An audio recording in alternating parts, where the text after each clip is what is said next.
இந்திய தேசியத்திற்கும் இந்திய நாட்டு மக்களுக்கும் இந்திய ராணுவ வீரர்களுக்கும் நீலமலை முன்னாள் ராணுவ வீரர்கள் நலசங்கத்தின் சார்பில் வாழ்த்துக்களையும் நன்றியையும் தெரிவித்துள்ளோம். இது வந்து வார் கிடையாது, ஆபரேஷன். அதாவது பாத்தீங்கன்னா 9 கடைகள் தீவிரவாதிகள் பதுங்கி இருந்த இடத்துல நம்மளுடைய ராணுவம் துல்லியமாக அவங்களை வந்து கடமையாக்கியிருக்காங்க. இதை பார்த்து இந்தியா மட்டும் இல்ல, உலக அளவில் அத்தனை பேருமே வந்து இந்த வெற்றியை கொண்டாடிருக்காங்க.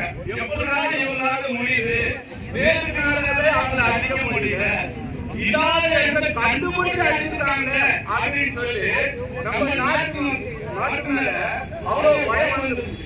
சரிங்களா?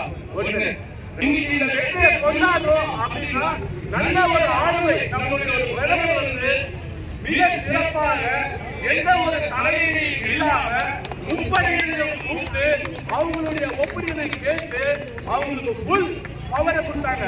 அந்த ஒரு இதுதான் இன்னைக்கு நம்ம இந்த வெற்றியை கொண்டாடி இருக்கோம். இது எந்த இதுலையுமே நடக்காத ஒரு விஷயம்.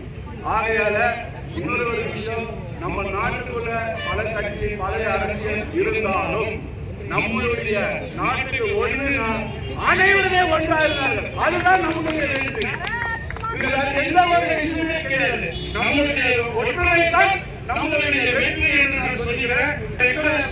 நம்மளுடைய ராணுவ வீரர்களை வந்து ஒருத்தர் வந்து தப்பா சொன்னாங்க. இவங்க என்னன்னா பாடல போய் சண்டையா போட்டாங்க சொன்னாங்க. அங்க வந்து பாருங்க என்ன நடக்குதுன்னு. அதனால அவங்க பெரிய பேசுவேன்னா உங்க எல்லாருக்கும் ஒரு அன்பான வேண்டுகோளை வைக்கிறேன்.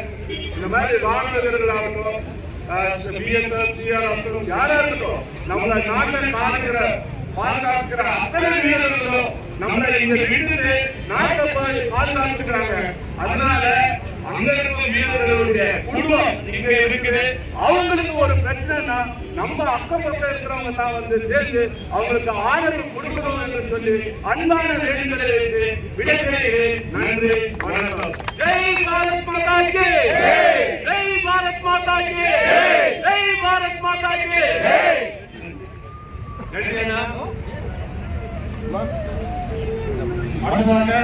ரொம்ப தொந்தரவு போச்சு. ಎಲ್ಲ ಟ್ರೇಡ್ಸ್